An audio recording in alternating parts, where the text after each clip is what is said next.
Pagkakaantala ng press conference ng My Love Will Make You Disappear, tinuturong dahilan ng pagkakasabay ng announcement sa movie ng Josh Lia, post ni Kim Chiu sa kanyang Instagram account, nag-trending muli. Tara na, talamin natin ang mga kwento sa likod ng headline na ito.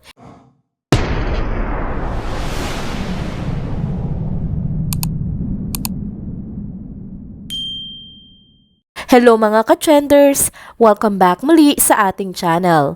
Kung bago pa lamang kayo dito, huwag nang kalimutang mag-like, mag-subscribe at i-hit na din ang notification bell para lagi kayong updated sa mga balitang trending at napapanahon.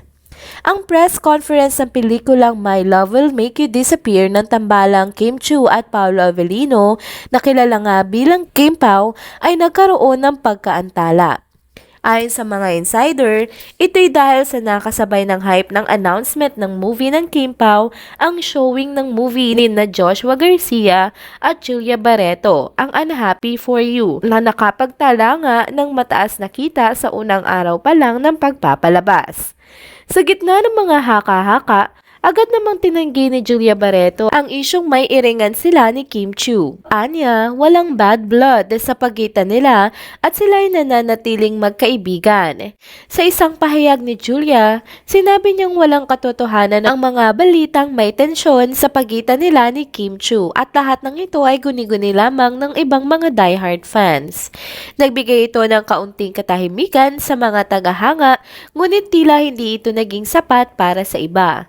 Sa kabila nga ng pagtanggi ni Julia, nanatili pa rin ang mga tanong na nagagamit nga ba ulit si Kim Chiu ng ibang artista para mapataas ang kita ng mga proyekto nila. Hindi makakailang ang mga issue sa nakaraan ng Kim Emerald ay nagiging matunog sa industriya na naman at nagagamit na naman nga ito dahil si Julia Barreto na nga ang bagong girlfriend ni Gerald Anderson.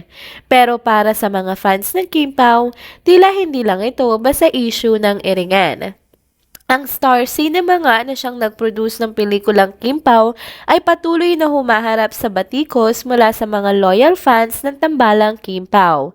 Dismayado pa rin ang ilang fans at sinasabing mas maigi pa sana kung ang pelikula ng kanilang mga idolo ay ginawa na lamang sa ilalim ng Dreamscape Entertainment, na kilala nga sa mas matagumpay na pagpapalabas ng teleserye ni na Kim Chiu at Paolo Avellino.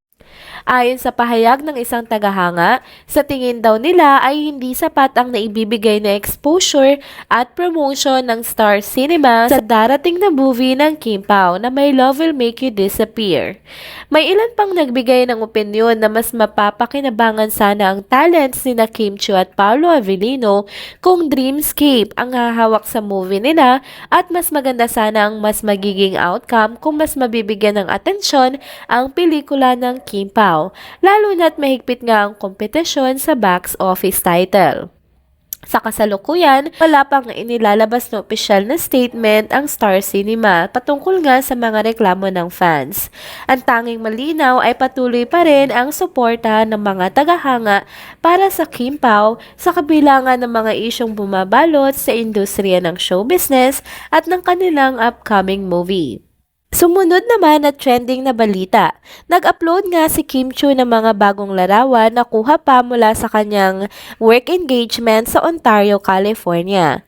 Agad ito naging usap-usapan sa social media, lalo na sa mga masugid na tagahanga ng Kim Pao Love Team.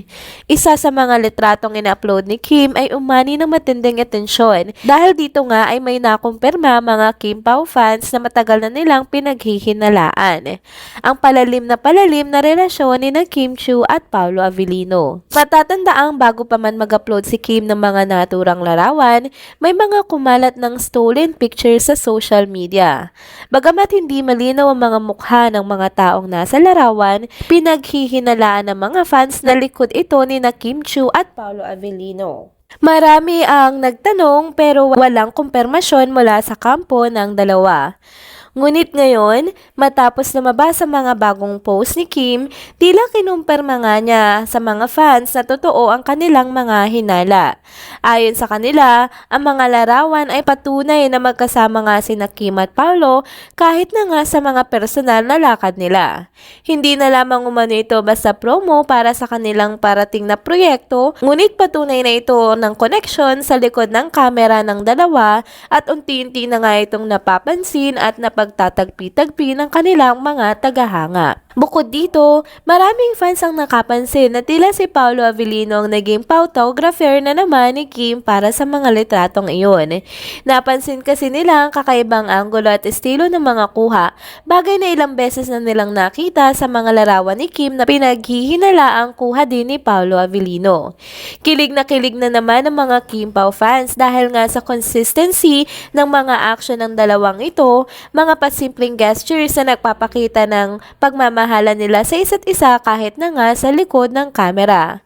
Para sa kanila, kahit low-key at privado ang relasyon ni Kim at Paolo, kitang-kita pa rin ang koneksyon at pagmamalasakit ng bawat isa sa mga simpleng bagay katulad na nga ng mga nasabing larawan.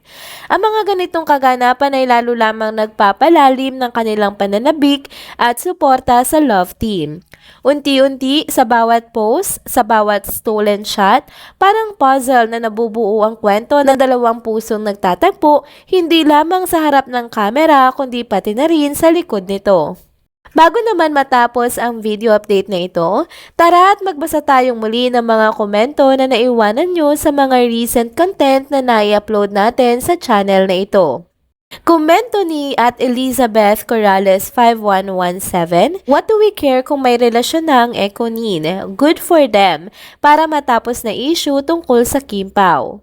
Komento naman ni at Lin Escopete, hehe, malapit na ang movie ng Kim Pao Love Forever in real life. God bless, more blessings. Komento naman ni at Norma Dayag 4769, sana'y kinuha na lang ng Dreamscape, mas blockbuster pa ito. Need clarification about this. Sabi naman ni at Teofila Obilo 7750, kaya kinansel kasi yung pelikula nila Julia at Joshua ay ngayon 14 ng August ipapalabas. Kasi lahat ng social media ay Kim Pao ang laman, natabunan ng Joshua at Julia. Masasayang daw lahat ang ilang buwan nilang promo at sa Star Cinema din yung movie nila. Kaya biglang kinansela kasi natakot sila kasi puro Kim Pao ang laman lahat ng social media. Komento naman ni at Uwena Tuwerka 2835, that's true, masasapawan talaga ang Julia at Joshua movie kasi malakas ang Kim Pao sa lahat ng venue at palabas dito sa Pilipinas at abroad man. And there you have it mga ka-trenders, dito na po muna nagtatapos ang ating isa na namang trending video update. Salamat sa inyong pagsubaybay at pagsama sa akin hanggang sa dulo ng video na ito. Pero bago kayo umalis, huwag niyo pong kalimutang mag-like, mag-subscribe at i-hit na din ang notification bell para lagi kayong updated sa mga balitang trending at napapanahon. See you on my next one. Paalam!